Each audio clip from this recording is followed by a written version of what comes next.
Hey friends, today we're going to talk about dating in Denmark. After living here in Denmark for over a decade and hearing countless stories from friends and fellow expats, I got some insights that will hopefully surprise you and give you some perspective on how to prepare for the Danish dating scene. As a full disclosure, I'm married. I have been with my now wife for over 10 years, but we did meet in Denmark while studying in CBS, though my wife is not from Denmark. But while I have been out of the dating game for a while, I have done my research, I have collected plenty of stories to give you again the real scoop. So let's jump straight into it, and I will tell you now the good, the bad, and the hygge about the dating life in Denmark. If you're new here, my name is Mario, and on this channel I help expats living in Denmark to make the most of their life, especially with focus on achieving financial independence. Number one is the equality paradox, and that's basically first thing first. Denmark is famous for its gender equality, and that also extends into the dating life, but maybe not in the same way that you would expect. Because in Denmark, it's completely normal for women, or it's even the norm for women to make the first move, to ask guys out, or even to propose, for example, for marriage. This could be tricky if you're new to Denmark. I'm from South America myself, and this was completely shocking to me, as like something I would never got used to. When like this in my country, it's about us men just approaching girls and not the other way around. And you could see that a lot of expat women are really challenged on this, because Danish men could be shy and they could not be forthcoming when it comes to asking them out. And they're like, if they're not used to it, it puts them in a really tough position. And this is not really a subjective opinion. It's like a survey by the dating app Happen has found that 74% of Danish women prefer to be the ones who make the first move. And when you compare it to other European countries, this percentage is normally like 30 to 40%. So again, like it's a big difference. And if you're a woman expecting a Dane to really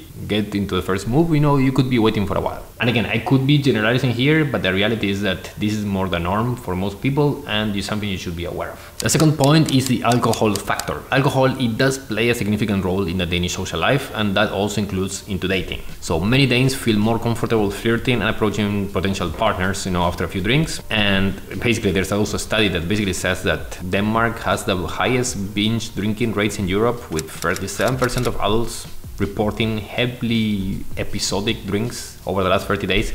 So basically, to translate that, people drink a lot in Denmark. I'm not saying you need to get drunk when you go to a date in Denmark, but just don't be surprised if a lot of the social interactions, including first dates, include alcohol. Again, the famous concept of hygge as well also includes having a few beers, or basically more into the bottle of wine perhaps.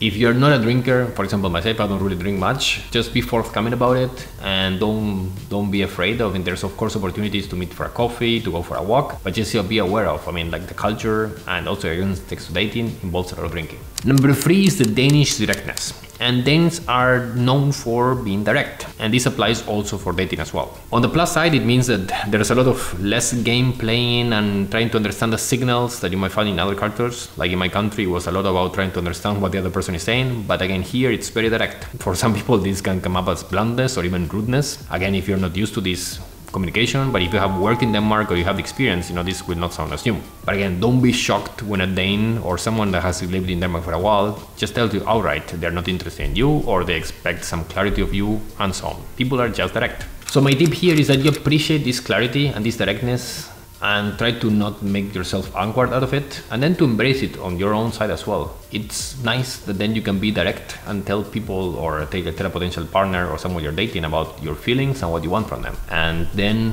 one of the best ways not to be disappointed is to just make your expectations clear. And that's something you can do when you have this direct style. Number four is the casual approach. And here's something that really surprises expats, which is that Danish dating culture is generally very casual. This concept of going on formal dates is not common as here as it is in other countries. Instead, many Danes prefer to meet up in relaxed settings, sometimes even with groups of friends, and it's not uncommon for relationships to develop slowly from friendships. This can be confusing if you are more used to the more structured dating approach, you would say. And again, there's still, even in this dating apps life way of the world, there's still a lot of Danish couples that met through their social network and through their groups of friends. And only 14%, the new statistics, or the latest statistics I saw, were about how people met through what we call traditional dating. So my advice here is that you don't push too much pressure into dates. Just be open to social gatherings, be open to group activities as a way to meet potential partners. And when you actually go out with them, just don't be so uptight and so formal. Again,